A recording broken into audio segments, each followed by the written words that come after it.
Hello, everyone. Welcome to the Horror Headquarters, episode 2 of season 2, and we're starting off strong with Twitches. Today's episode is on Twitches, if you guys cannot tell by the title.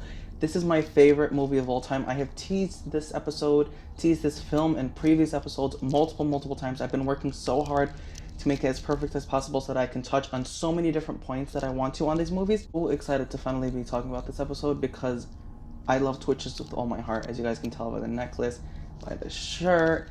I am obsessed with this film. I'm obsessed with the characters, Alex and Cameron. I love the aesthetic of the film, the mystery of the film, the music, the acting.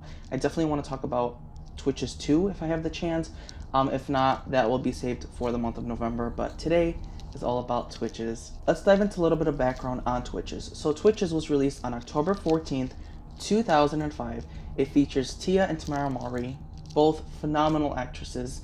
They are so talented. They hit the emotion on point, period, blank. I don't care what anyone says. The story is all about two twin witches that reunite after 21 years of being separated. They don't know that they're twins. They don't know that they have another sibling. They were orphans. They grew up an orphan. And they meet. And now they have to overcome the darkness, which is something that's cursing their land of Coventry. And they have to find their mother and figure out a way to put that into it all. Now, there really is so much about this film that I adore that I had to make an entire list about it.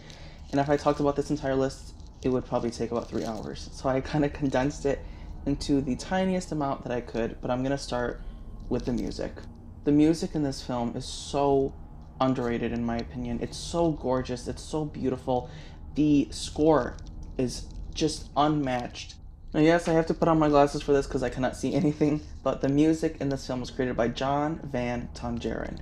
Just the majesticness and the beauty and the subtleness of the music just makes it so attractive. And ever since I was young, I found it to be very nostalgic. And now growing up and listening to it now, it makes me emotional, it makes me nostalgic of my childhood, and it makes me calm. Like anytime I'm stressed out about anything in life, if I'm going through a really difficult time, I put on the Twitches soundtrack as much as I can because there's not an official playlist where you can go and listen to all the tracks, but there are some of the tracks that I really enjoy that are on YouTube.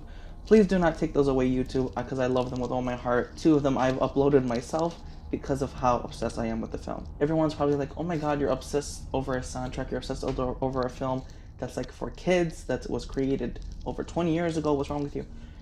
Only true people understand the effect that a movie can have on your life, even past your teen years. Even when you're 80, you still look back at a film and say, I love that one with all my heart. That for me, it's Twitches. Just so much about it. I can get lost in that universe of Twitches for the rest of my life. I'm always constantly dreaming about being a brother in that film, about helping them overcome the darkness. It is some of the best dreams I've ever had in my life, and I always cherish them. For me, this film teaches me about family, about having people that actually care about you in your life, overcoming a lot of different obstacles, discovering your purpose in life. There's just so much about it. And this film, fun fact, is what got me interested in acting. Just seeing how the connection they had, the chemistry that the actors and actresses had on TV when I was first watching it, it captivated me. It interested me in learning more about the acting world. And a lot of times I would have the film on replay. Yes, because it was on demand for anyone out there that still had cable. Obviously, it still exists today, but we don't have that anymore. But I would always have it on demand, and I even had recordings of it so that I can go back, play it, and then act out the scenes as they were happening on TV. That's what got me interested in acting. That's what got me interested in singing. I'm like, wow, this, like, I love the music. I wonder if there's anything you can sing behind it. Now, obviously, I was 4 years old when this released. I did not watch it when I was 4 years old. I think the earliest I started watching Twitches was when I was 6. I found it on Disney Channel one Halloween, and it was Twitches and then Twitches 2. And I'm like, oh, they're like right after each other. Like, are they releasing both of them at the same time? No, one of them was from 2 years ago, and one of them was from 2007, which was October 12th, 2007. That was when Twitches 2 was released. I had not known that when I was young, of course, but I just remember watching it, and I can't believe I even still remember that. Like, that just came back to me. I'm just reminiscing about the time I looked on demand and I checked Disney Channel at 7 and 8 p.m. They had a Twitches, like, little celebration going on because of the new release of the film. So I watched Twitches first and then Twitches 2.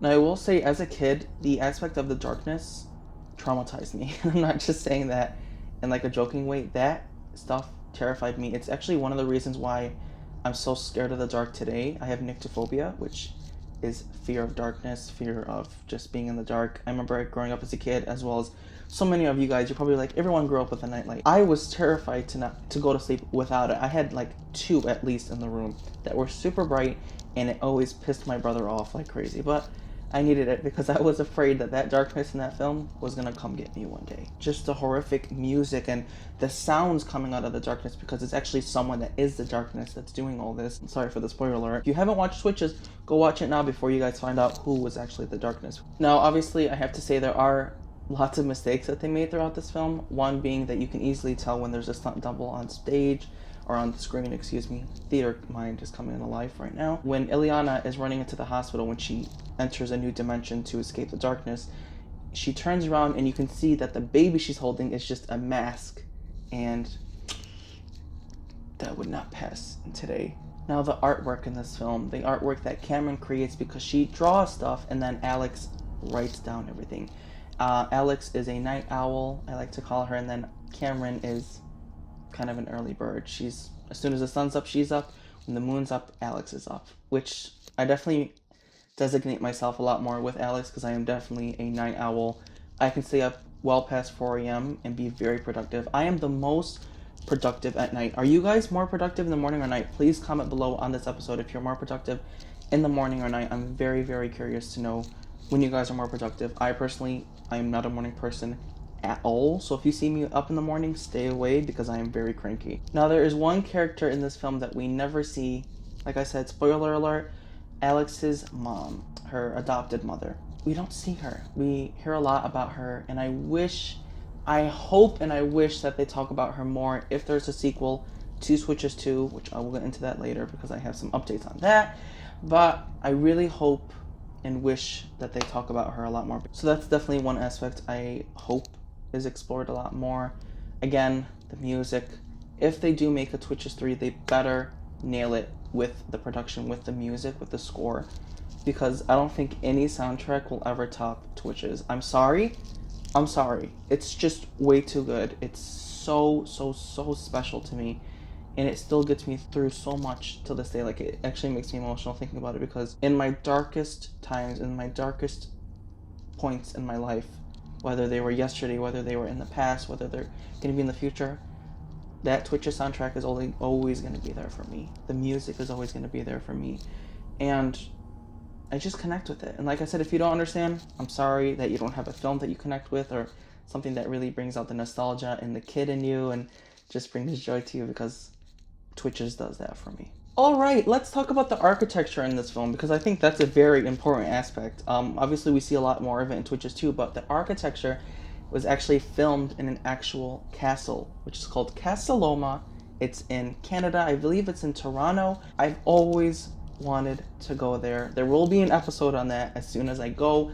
I don't know when that's going to be, because I was planning on going to it this summer, but plans changed and I just didn't have the time to go. I went to London instead, which I'm so not downplaying London by saying that, because London was absolutely life-changing. It was so gorgeous. But Casa Loma, it's this gorgeous castle where everything in that film, that's where they filmed it. Like, obviously in Coventry, that's Casa Loma. The outdoor area, the indoor area, all of it was filmed at Casa Loma. And I know the moment that I see that castle, the moment that I walk in and I notice so many different set pieces, I'm gonna start bawling my eyes out, because just to be in that setting, I wish I could own that building. Honestly, if I'm rich one day, if I ever become rich one day, like trillions and trillions of dollars, I am buying Casa Loma and I am living there for the rest of my life. People can still come visit, but come nighttime, that's for me to walk through and just explore, and wow, that would be such a dream.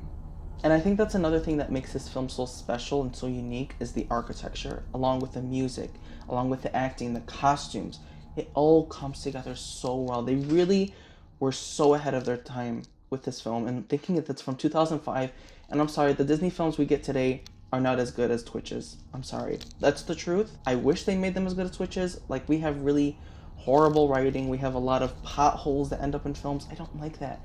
Bring back the traditional Disney, Halloween Town, Twitches, The Nightmare Before Christmas, all these iconic films that people still love and they rewatch on Halloween in October because of the effect that it had on us, because of how special they were to us.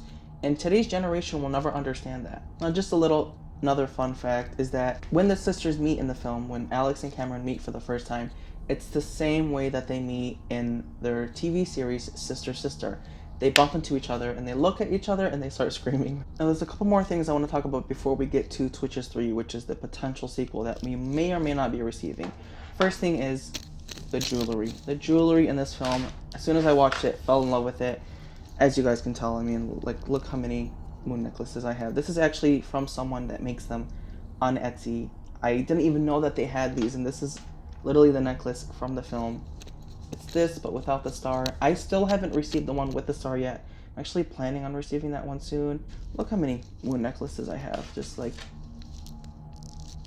it's called an obsession, and I'm not afraid to show it. When I'm out in public, especially when I was in Salem, and I wear this necklace around, everyone's like, oh my god, I love your necklace. Where did you get that? And I'm like, I had it made from someone on Etsy. And they're like, what? I'm like, yes. Some of them are like, that's from Twitches. I'm like, yes, it's from Twitches. So like, I'm like, it's my favorite movie of all time. They're like, yeah, me too. I'm like, I've found my people through this necklace, and another reason why I love wearing it is it makes me feel protected.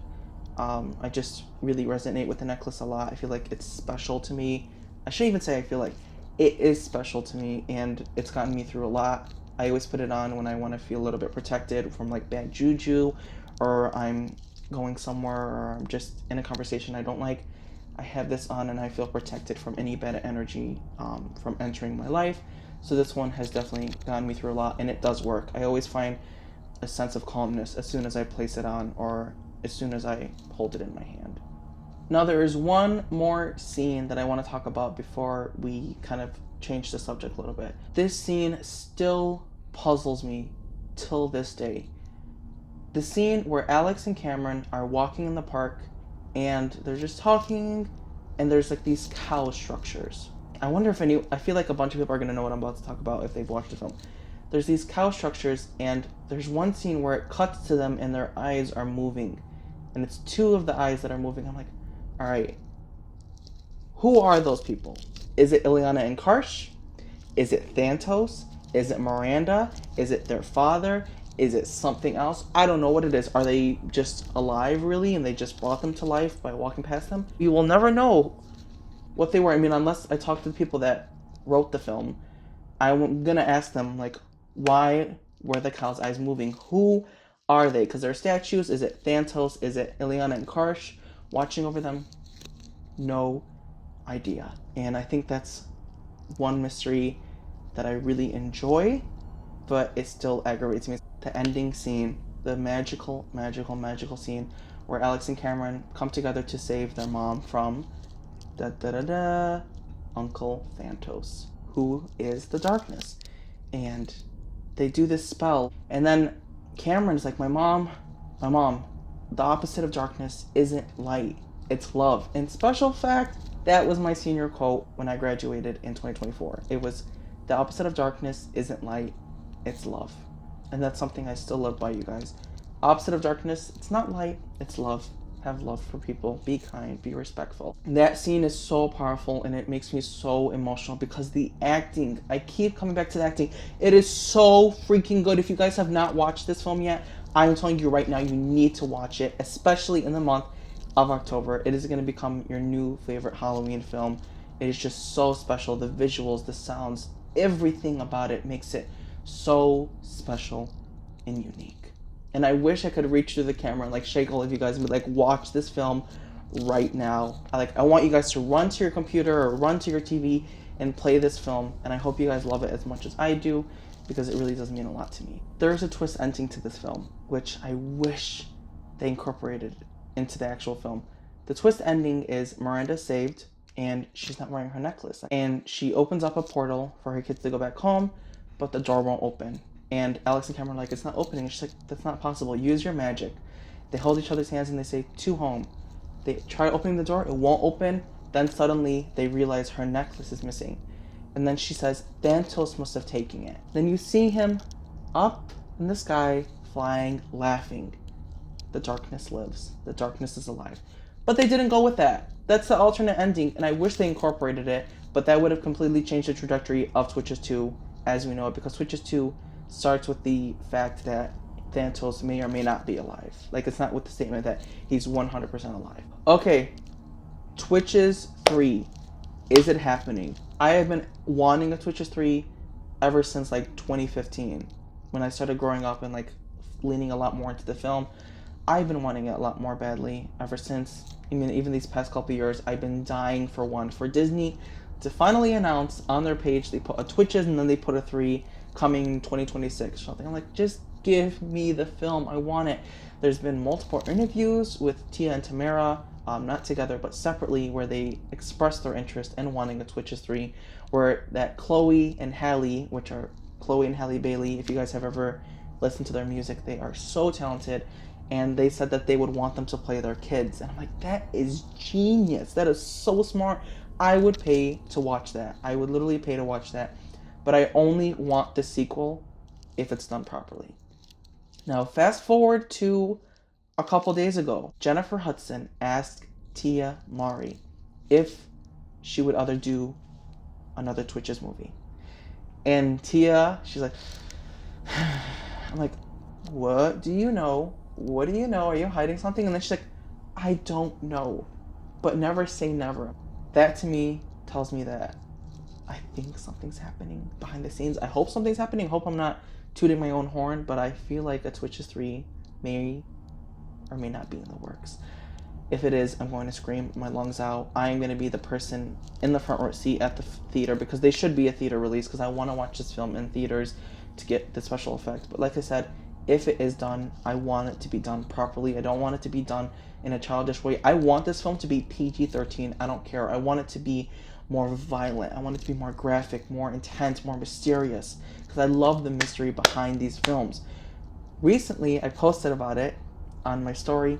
Tia Mowry saw it and she liked it.